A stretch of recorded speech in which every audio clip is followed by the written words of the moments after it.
Salut tout le monde, merci de vous rejoindre aujourd'hui et bienvenue à mon masterclass. Aujourd'hui, je vais vous renseigner sur la vie d'Amadou Hampâté-Bâ, également de ses œuvres.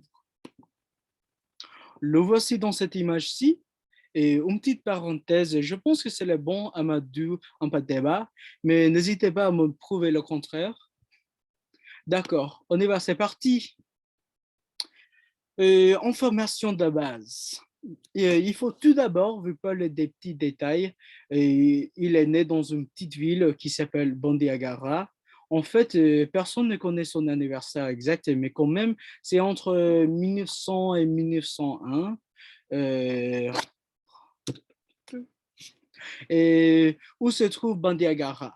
Bah, la petite ville où elle est née se trouve un peu dans le sud de Mali.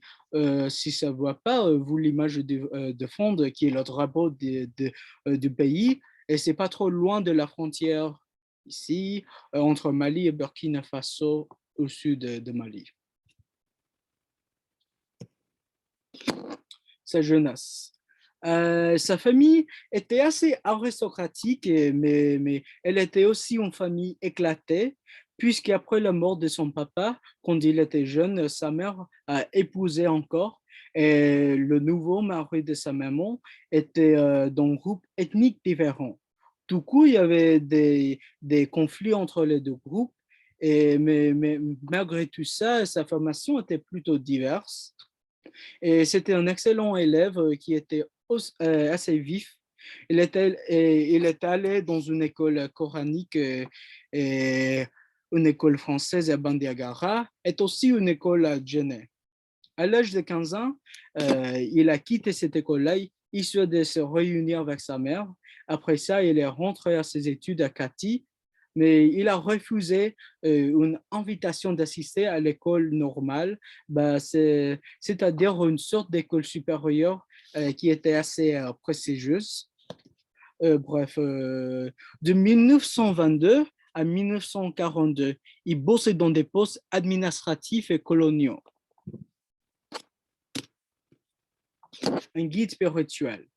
Il faut vous parler de la grande influence de Tierno Bokar sur Amadou. Bokar, les gens l'appellent le sage de Bandegara, et c'était un prof à l'école coranique à laquelle Amadou assistait. C'était aussi un guide spirituel dans les études Solfi. Ça, c'est un domaine d'études musulmanes. C'était lui qui a appris la plupart des valeurs et des principes de base par lesquels Amadou vivait sa vie quotidienne. Bokar croyait vivement en la tolérance d'autres religions et l'amour universel pour tout le monde. Amadou, afin de célébrer l'apprentissage de la vie de son guide spirituel et son mentor, il a écrit un livre qui s'est nommé Vie et enseignement de Tierno Bokar. Bah, cet ouvrage parle principalement des valeurs de Bokar et je vous conseille de faire gaffe aux thèmes dans les ouvrages suivants dont je suis sur le point de vous parler dans les prochaines diapositives. Et ok, on y va. L'Institut français d'Afrique noire. Bah, à l'âge de 42, il a gagné un poste chez l'Institut français d'Afrique noire. Et bah, ce poste a duré pendant 15 ans, dans lesquels il a ramassé des centaines d'histoires et des traditions orales de partout dans le pays. Ok. L'étrange destin de Wangran. Cet ouvrage est sans doute l'un de ses ouvrages les plus célèbres du monde entier. En fait, l'étrange destin de Wangran est une histoire qui parle dont on interprète au Burkina Faso pendant une période dans laquelle les Français blancs dominaient tout à l'aide de son intelligence. Il est parvenu le personnage principal, il est parvenu à devenir puissant et riche malgré les obstacles. Elle est aussi une histoire de l'ascension, mais aussi de la chute. Cette histoire est composée de la tradition orale et aussi en utilisant les méthodes contemporaines d'ethnographie et cet ouvrage, l'Empire Paul de Massina. Voici un autre de ses ouvrages les plus connus, l'Empire Paul de Massina, qui concerne Shekou Amadou. Bah, c'est un simple berger qui, grâce à un rêve prophétique, réussit à unir l'Empire Paul de Massina. Et cette histoire, quand même, est tout à fait tirée de la tradition orale dont il y avait plus je pense que 80 témoins qui comprennent. Donc, c'est assez beaucoup. Hein. Euh, et voilà. Jésus vu par un musulman. J'ai choisi celui de discuter parce que celui-ci démontre l'un des principes les plus importants pour Amadou, la tolérance et l'ouverture d'esprit.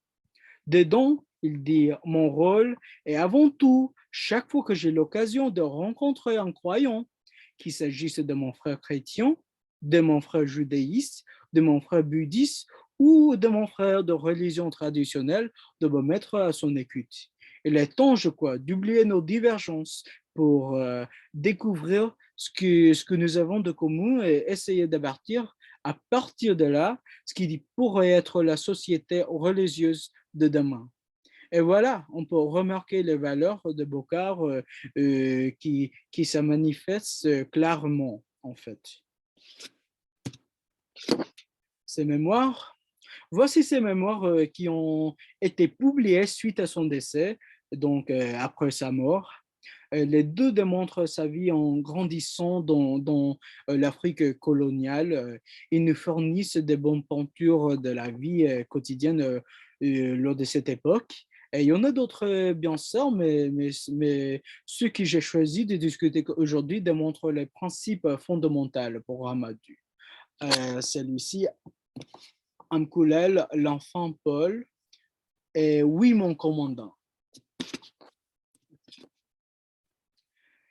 En tant qu'auteur, il a bien réussi, mais il consacrait assez beaucoup de temps à éduquer les jeunes pour l'avenir. Il leur parle des futurs dangers qui approchent dans le nouveau siècle et il leur a averti d'apprendre à s'entendre et également à s'aimer avant qu'il soit trop tard. UNESCO.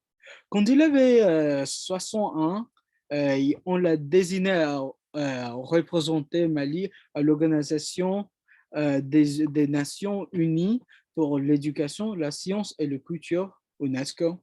Il a aussi établi l'Institut des sciences humaines à Bamako. Dans ses postes, il travaillait pour préserver les langues africaines et également les transcrire. Et pendant sa vie, il disait souvent, en Afrique, quand un vieillard initié meurt, c'est une bibliothèque qui brûle. Et du coup, à sa mort en 1991, dans la Côte d'Ivoire, c'était 1 million de bibliothèques brûlées. C'est bon. Merci d'avoir regardé et à la prochaine.